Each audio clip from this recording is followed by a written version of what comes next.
Welcome to Streams of Income with self-help author Ryan Rieger. For the next hour, you'll hear proven methods for how to live the multiple income streams dream. Ryan is passionate about helping others discover their gifts and start their own business. He's published 5 books, and his courses and group coaching programs have changed the lives of thousands of students all over the world. Ryan's books include Private Label, The Easy Way, Finding Your Grace Place, and his latest, Streams of Income. And now, here's your host, Ryan Rieger. Hey guys, welcome back to the Streams of Income radio show. I'm your host, Ryan Rieger. Today, I am with my friend Greg Tosi. He's been on before, and he came back to share an update on his story. Unfortunately, some crazy things happened in his business and personal life. It was just like a perfect storm that caused him to lose about 95% of his clients. Guys, I've been there. I know what that's like. Some of you probably know what that's like to lose a business or a business to drop off sharply. So what did he do? He pivoted. So there's some awesome stuff in this episode about how to pivot, how to stay alive in business, because guys, entrepreneurship is not always easy. It is worth it, but man, it can be hard, and it can be like a roller coaster ride. And so Greg has been on that roller coaster like a lot of us have been. And so you'll learn in this episode some valuable lessons on how to stay on that roller coaster, not fly off. And so I'm just super proud of him. He's my buddy, and super proud of how he's pivoted and just relied on the Lord in that season of time. And so a lot of awesome golden nuggets about how to pivot in your business, but we also got it into what he's doing now, and which is helping people identify data, bringing in data from all these places. Like, without getting too deep in the weeds on this, there's data from Facebook, there's data from Instagram, there's data from your website.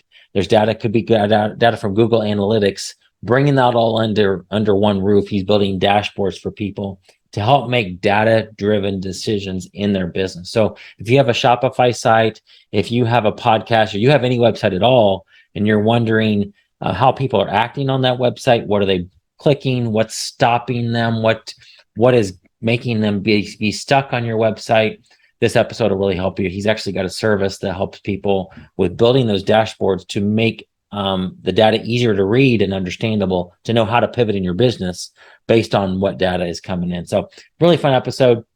I know you will love it. Here it is, my interview with Greg. Greg, welcome back to Streams of Income. Hey, Ryan, glad to be here. Hey, when's the last time you had a White Castle? It has been 37 days, 2 hours, and 10 minutes. I'm not counting. Right?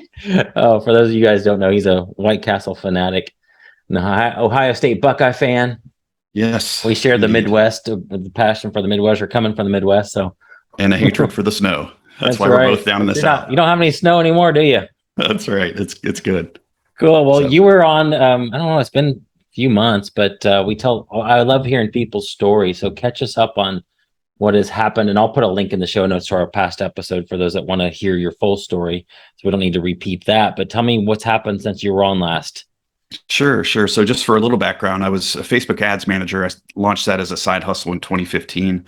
Grew that kind of steadily until about 2019, when I left a 20-year career as a software developer. So I had built up enough income to kind of launch out of there. Yeah. Wanted to have that time with my family. I've got 4 young boys. I had 2 at the time, got 4 now. I wanted to see them grow up. We want to homeschool. I want that flexibility to where I can work when I want and where I want. And frankly, I got tired of sitting in an hour of rush hour traffic. I love Tampa. I love being in Florida here, but rush hour is kind of crazy. And other than listening to awesome podcasts like this one, it's an utter waste of time to sit in traffic, and I hate it.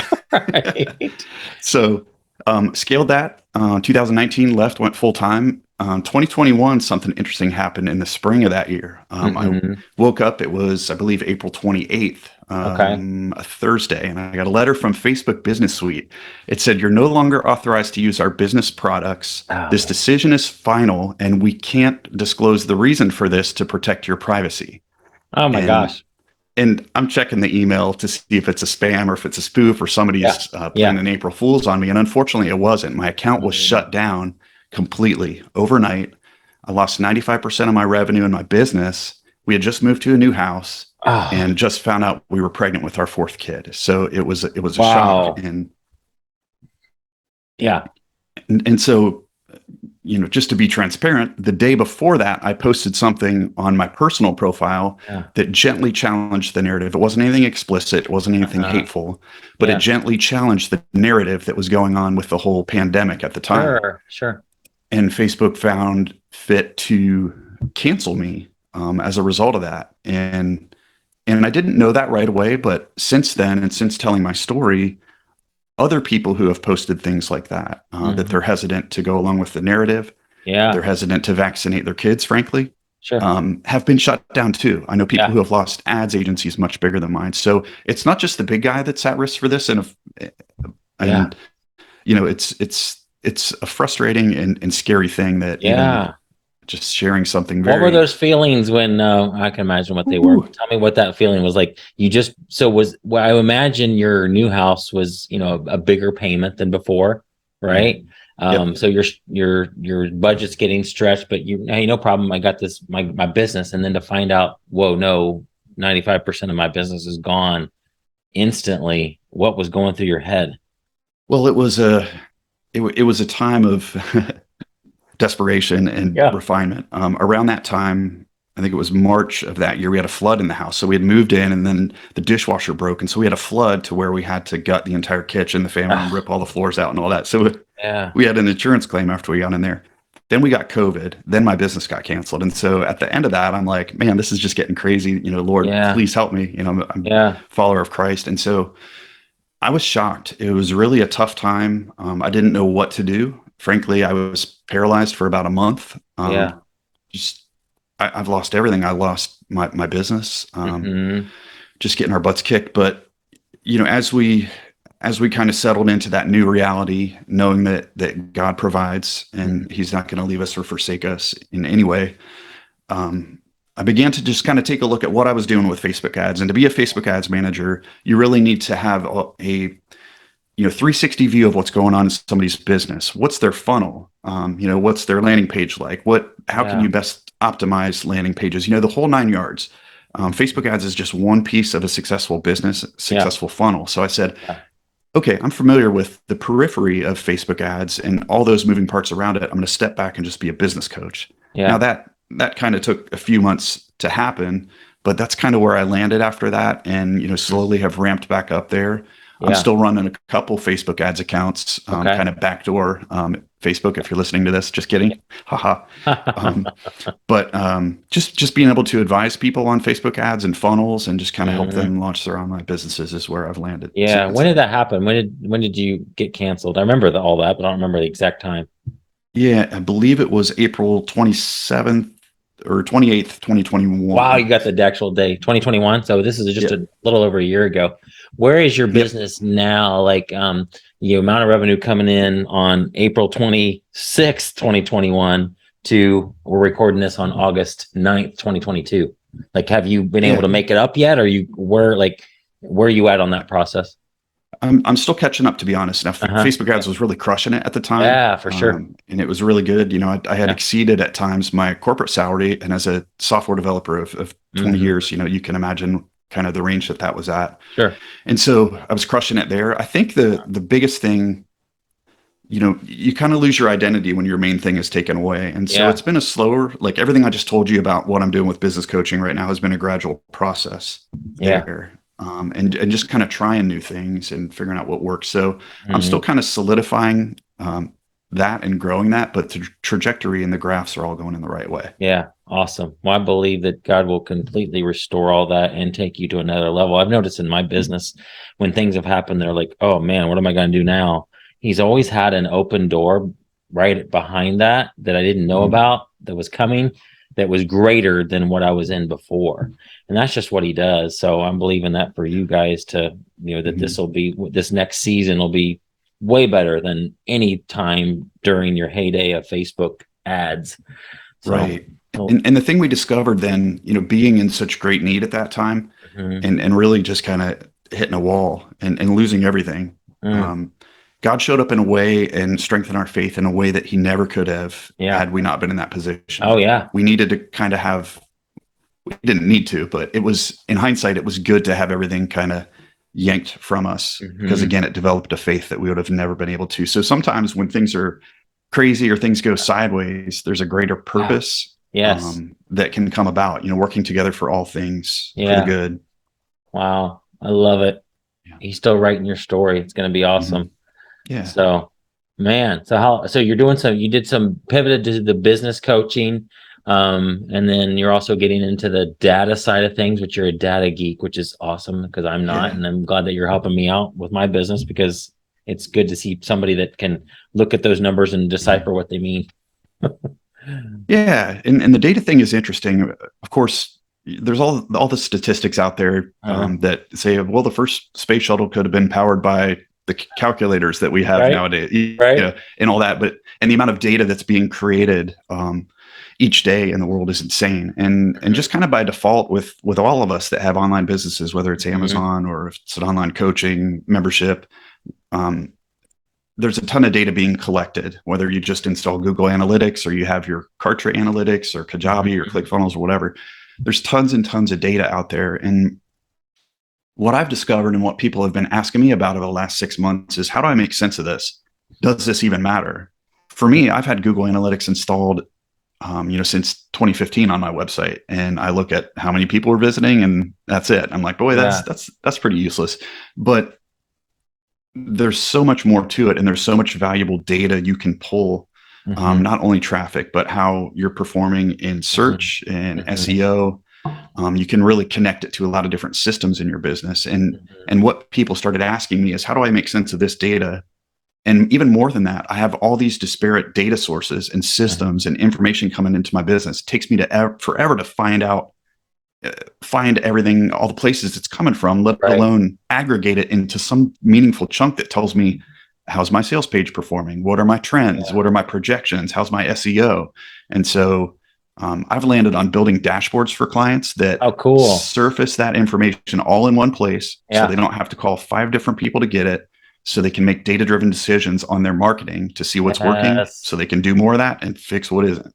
That's good. I want to go back real quick. I will dive into that because that's I want to help you promote that and tell people where to go if they want to talk to you about it. But there's a lot of people that in my audience that are they've sold on Amazon before, or they're doing it now, and they're either tired of it, or they know that's not their thing, or maybe they got suspended on Amazon and they're trying to decide if they want to continue, or things have just gotten harder with e-commerce and they're just, I never really enjoyed this to begin with. This is always a means to an end for them. Talk to the person who's like that they feel like they're at that same stage where either business is declining or it's shut off. And what was that process like for you to identify what you're doing now? I mean, you could have just gone and got a regular job, but you knew you didn't want to do that. So what process did you go through, and how would you advise somebody that said, Greg, I'm in the same position that you were last year, where I feel like it's all caving in on me. Things aren't going well. My business is not going well. How do I find the thing like you have? That's a great question. And the first lesson I learned was never rely on one source of income. And once you go out on your own, big mistake. I'll never do it again. But more practically speaking, to your question, what I did was, as a Facebook ads manager, I said, what other skills do I have? What skills are involved? Okay.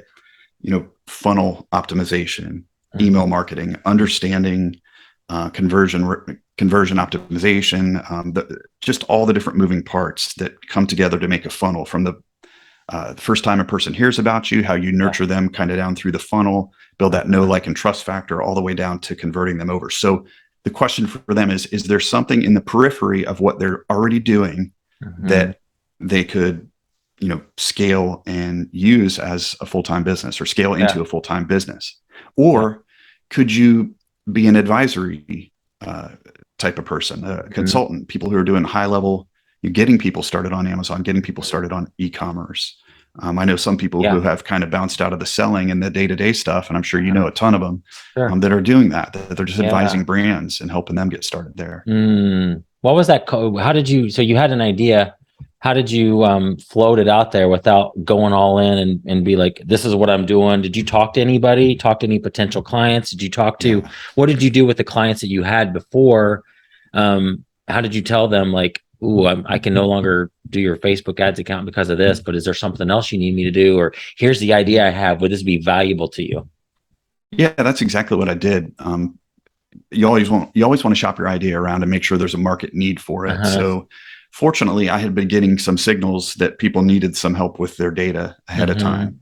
And so that helped out.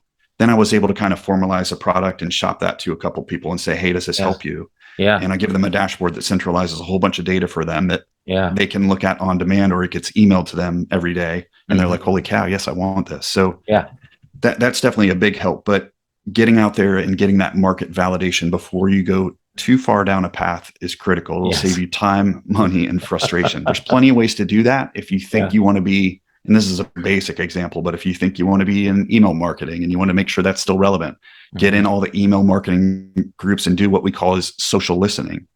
See what people are talking about, see what pain points they're mentioning, and that will give you clues as to where you need to go. How many of your former clients are still clients with you now in this new version of your business? I have 3 or 4. That's awesome. Yeah, 3 or 4 people who stuck with me, whereas I would probably have 5 to 10 clients just kind of ongoing at any time. Some of them flat out needed Facebook ads and wanted to be able to kind of scale and grow in that. And at the time I wasn't able to help them. Of course, now there's some unofficial workarounds that allows me to do that, but I don't advertise my Facebook ad services, but I still do it a little bit. You're still able to do it. That's awesome, man. I love how you pivoted, and you've got to do that as an entrepreneur, don't you? Otherwise you're going to be dead. It is.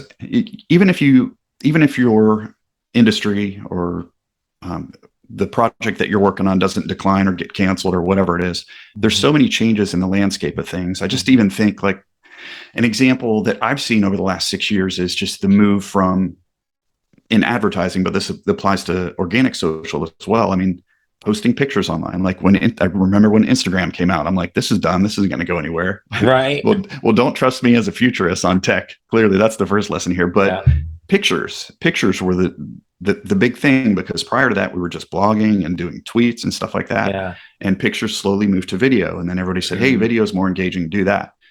And long form video. But now we're down to these 15-second, 30-second clips. And TikTok now has 2 billion users on it. So if you're a marketer, I mean, the landscape is going to change, and it's changing at breakneck speeds. It's just wild. So to answer your question, you do need to be agile in that sense, that even if the medium or the channel is the same, aka video, it's changing in how it's delivered. The average time that people are watching, and the content. You need to hit somebody in the first 5 seconds with something that's catchy, because I think I read in John Mark Comer's book, which the title's escaping me.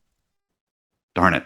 Our average attention span is down to like 8 seconds now. And a goldfish's attention span is 9 seconds. So we're going the wrong direction. I'll look up that book, because you just mentioned it goes on. The Ruthless Elimination of Hurry. Yes. How to stay emotionally healthy and spiritually alive. It talks about, if it's okay to just do an interlude on that, it talks about just kind of the effects of the smartphone, not just on our attention span, but at a deeper level.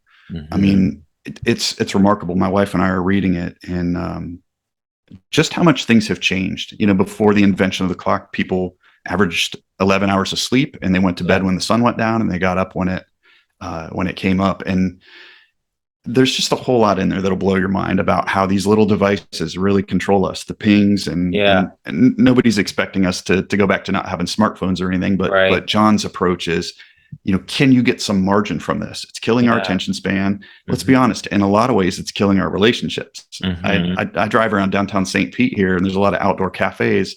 And I know we're rabbit trailing. Sorry about this, Ryan. But that's good. There's people on a date sitting across the table from each other, and they both looking at their smartphones. And I'm like, that's not a date. That's a group viewing. You're like, exactly. So anyways, the book is great. But attention spans are short. So you got to factor that into marketing nowadays. Yeah, that's so good.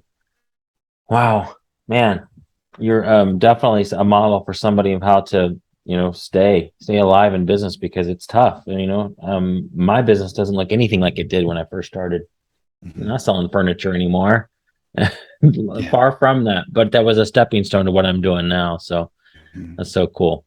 Well, tell me about the data stuff. Like, I am not a data nerd, but I appreciate that you are, because the fact that you help me analyze my data helps me decide what to do. Stephen Hibbert, who's helping me out with my podcast and YouTube channel, helping me think, what are people looking for?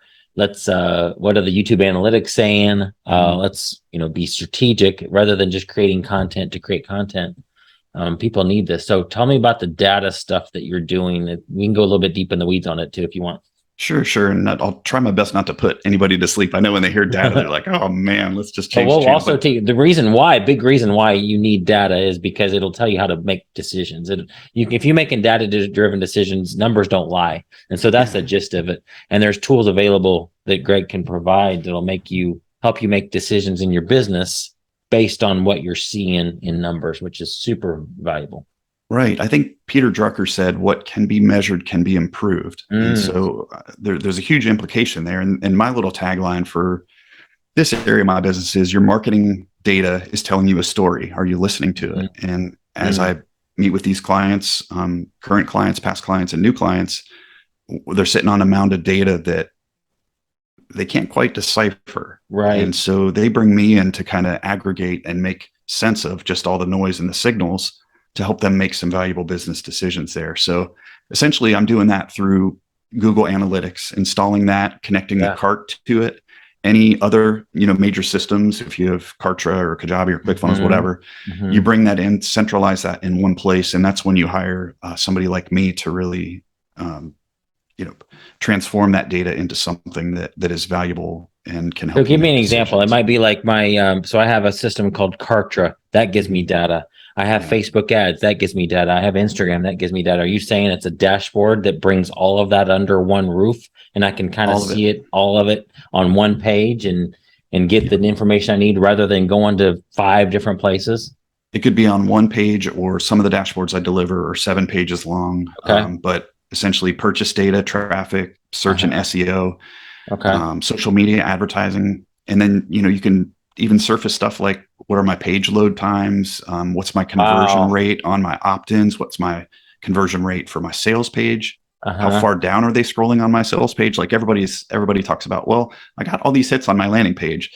And if they don't scroll down past the first frame and your purchase button's way at the bottom, there's something on your page that's not capturing your attention. So there's a zillion little metrics like that put together can make the numbers move and make the needle move as far as how people are converting on your website. Absolutely. What are you seeing across your clients and other people, things that you're learning about this that people aren't doing, that the numbers tell you that they're not doing, that are able to be improved? Well, there's definitely some SEO tweaks that people can do, some basic things people can do on their websites. I think the other big thing, and this is more of an advanced topic, there's something called UTM tagging that you can do where you add tags to any links you put into your marketing system, whether that's an email that goes out, a social post, and that helps feed Google Analytics and give you more context from where the purchases are coming from. Was it the email that converted them? Was it the Facebook ad? Was it the remarketing that we did with banner ads using Google? And in this time where there's a war on privacy between Facebook and Apple, the Facebook data is not as reliable anymore. I'm embarrassed in 6 years of Facebook advertising that I'd never leaned more heavily on Google Analytics, because it's a much fuller picture of what's going on. And when you get a fuller picture, you can more fine tune your funnel and figure out what your cost per lead, cost per purchase is, and ultimately save money and make some better decisions. So that's awesome. Yeah. Wow. So you're telling me, like, if I have a promotion going on, I'm trying to promote the Legends Group, for example, and I send out emails, I'm doing social media, that there is a tag that can be attributed to each one of those, and that I can see how many sales I got because of the email, how many sales came through Instagram, how many sales came through Facebook. Is that right? Or is it even down to like the Facebook post? Like, can you get it that granular? You can get it down to 4, sometimes 5 levels. So I mean, if you had a link to your Facebook, I'm sorry, to your sales page, and you put one on Facebook and you put another in email, essentially it would say, you would say where the source is. It's coming from, Infusionsoft, for example, or it's coming from Facebook, and then you would add another tag that says, what the medium was. In other words, whether it was a paid or organic post. Then you would say, okay, the content was a blue picture with a thumbs up on it. And you just go down the line. You give Google Analytics all this additional context around that individual marketing effort. And it gives you a lot cleaner, you know. So like if I'm running I just want to make, because I'm thinking through, like, you know, even people I have that I'm connected with that might want this and that want to hire you. So can I tell them that, you know, if you're in the middle of a push or you're trying to offer a lead magnet, and let's say that there are 7 posts you've created in the last 7 days on Facebook, can you say like this one outperformed, this one got 50 opt-ins, all the other one, this one got 20, this one got 19, this one got 62. Is that accurate to say that? Yeah. Wow. Yeah, and some of that you can get out of Facebook, but to be able to get kind of a full picture back in Google Analytics, so somebody can see like, wow, this post outperformed all the other ones. Whenever we're going to do a promotion, let's create more posts like this one because this got the most opt-ins. Yeah, absolutely. Wow. And it's really cool. So it's called UTM tagging. So if anybody's into email marketing and they're doing email marketing for their own business, there's some good tutorials out there. That's cool. That. So the link back to the page, would it just be I don't get too deep in weeds on this, but now it's just fascinating to me. Like, would each link, click here to get my free download, would that link be different in every post in order for it to be tracked that way? It would be different in every post, potentially, but definitely in every different context you do it. So a Facebook ad would have a tag that says CPC or cost per click, denoting that it's a paid promotion. Whereas if you have that same link on social, that tag would be social, and so on and so forth. And if it was affiliate, you would have affiliate on there, or if it was a social share, or if it was a referral. So you can track affiliates with that too. So it's neat. No reporting solution is perfect. You know, you've got a lot of data coming in, but this by far gives you a better grasp on it than anything I've ever seen. Wow. Just an idea for you that would be valuable, potential content. Like if you had a podcast or you're doing a blog about this stuff, like something that would be super cool to hear is like, of my 50 clients that I have, these are the things I'm seeing. Like, these are the types of posts that are performing well for my clients. These are the types of ads that are performing well. That would be super cool stuff that could even be paid stuff you could offer. Like, you know, get my, you know, every month I'll publish the results of my clients without telling who my clients are and revealing the posts and keeping their privacy. But that data would be super valuable. Yeah. Anytime you save people time, money, or pain, you know, it's a good way to serve them. And this does that to a good degree. Because maybe I'm not in a position to hire you specifically, but like if I'm doing my own stuff, you could still service people at a lower price point by publishing some of this stuff. I don't know if this is stuff you're interested in, but I'm just thinking, bring another idea, you know, some type of membership for $20 a month. I'll provide some of the data that'll help you do this on your own in your own business. And then when you're ready, I can handle and do all of it for you, but interesting. Yeah. Done with you type of model to introduce them to it. Yeah. Wow.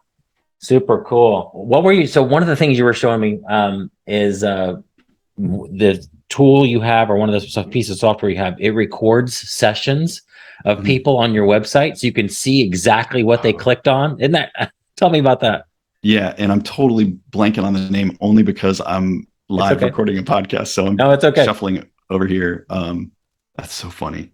I've used it. I don't know how many times. We'll put it in. Don't worry. We'll put a link in the show notes. Okay. Tell me later what it is. Well, it's just like it's Clarity. And let me just make sure I have the website Clarity. Yeah, it's called Clarity. Clarity.microsoft.com.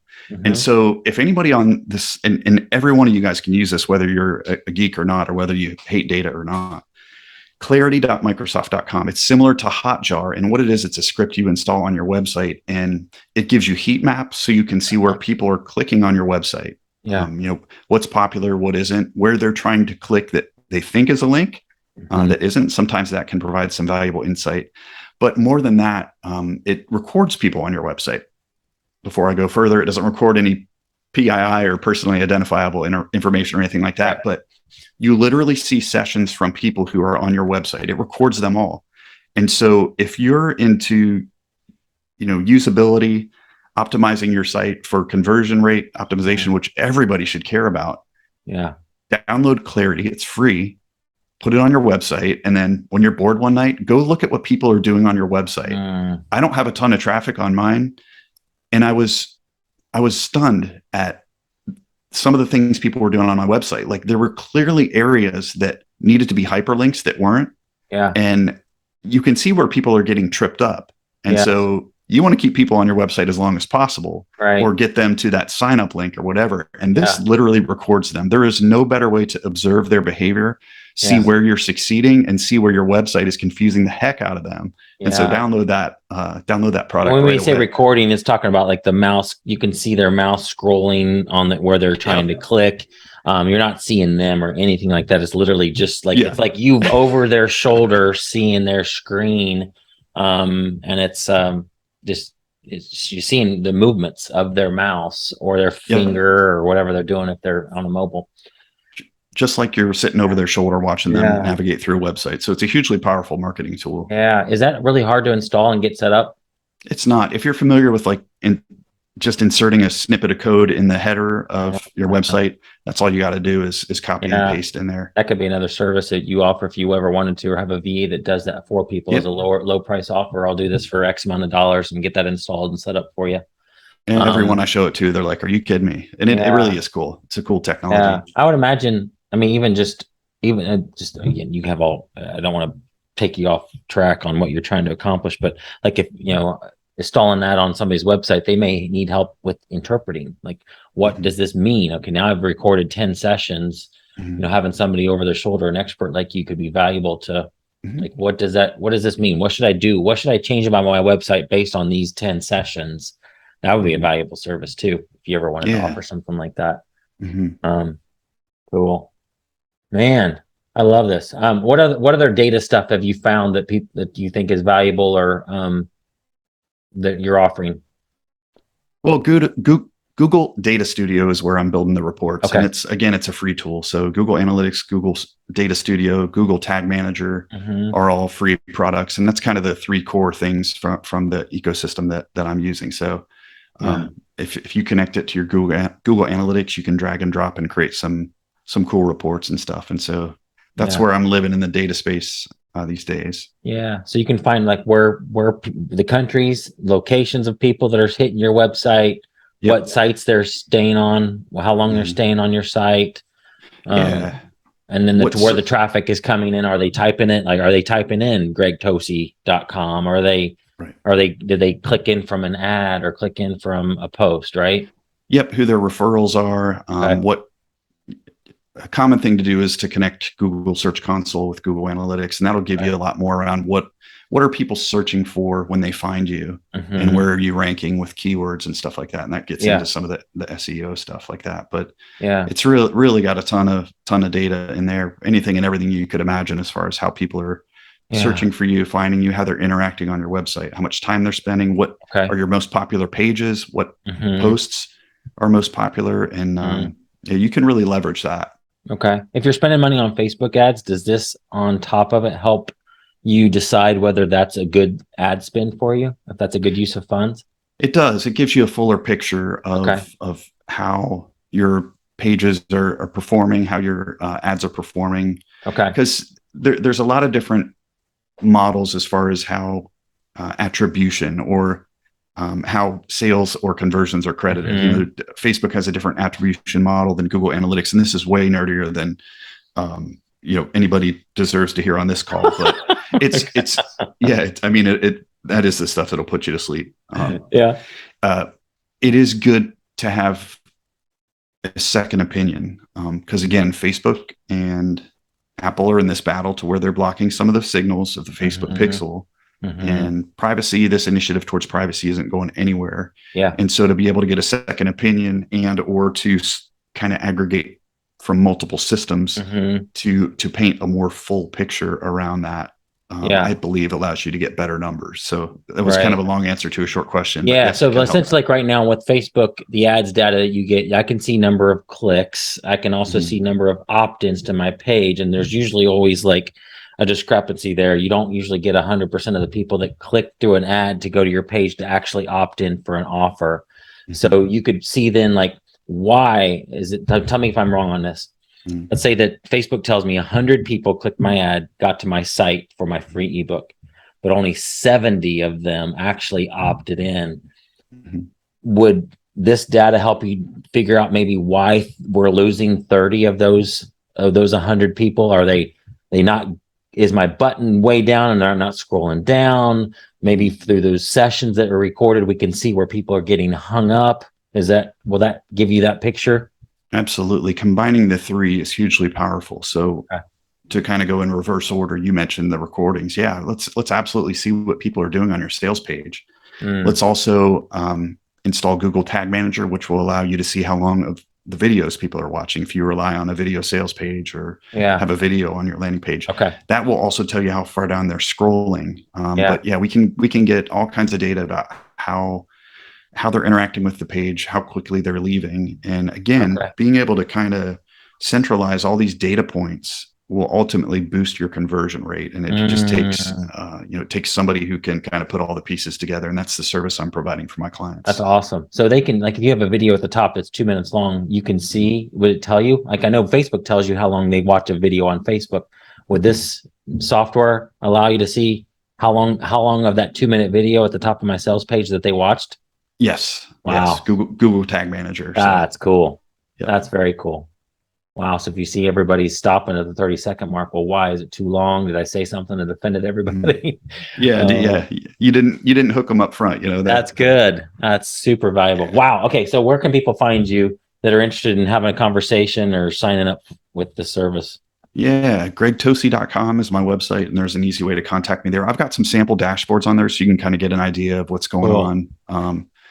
So yeah, that's where you can find me, and lots of information there. I would imagine somebody who's just selling on Amazon, this is probably not something they're going to do, but if they have a website selling physical products, they have a Shopify site, that would work. They can connect Shopify with Google Analytics. Super valuable. Yeah, I have peers who are doing Amazon dashboards as well. So there's options for that too. Oh, yeah. Oh, tell me about that. Tell me what that looks like. I don't know a ton of what they're doing on it, but I know that they will pull that data in and just kind of build some charts and graphs. And maybe if I'm on here again, I'll have a look at those beforehand. But yeah, absolutely. And Shopify you mentioned too. There's a lot of data out of the box that people aren't getting. And again, I'm not deeply familiar with that, but I'm in talks with somebody to build a Shopify dashboard right now. So if you got data and you got sales or conversions, well, tell me more when you know more about it. Tell me about the Amazon side of things, because obviously I have a lot of people in my audience that sell on Amazon. So like maybe if they have a private label product and they have their own listing that's their listing, I wonder if you can grab data from that. Amazon already provides some data, but I wonder what data can be pulled in from a listing that's my own, right? Or even somebody else's. Anything Amazon makes available through their API, we can work with. But I'll make a note to do a little deeper dive on that. That could be fascinating. So wow. Okay. Cool. Well, go to gregtosi.com, guys, if you want to have a conversation with them about this, if this is something you're interested in. But again, I love how you pivoted, and I totally believe God's going to restore everything and more that you lost, and get back on here again, and you're going to be like, wow, I'm making way more money than I ever was before, and I'm happier because I'm doing something I love, and I don't have to mess with, the Facebook people. There you go. Yep. Amen to that. Well, thanks, Ryan. It's a pleasure to be here. I appreciate the time. Anytime, man. You're welcome back anytime. Thanks so much. You've been listening to Streams of Income with self-help author Ryan Rieger. From right here in the Dallas Metroplex, Ryan teaches several entrepreneurial courses and group coaching programs to students all over the world. Be sure to listen next week at the same time for Streams of Income with Ryan Rieger.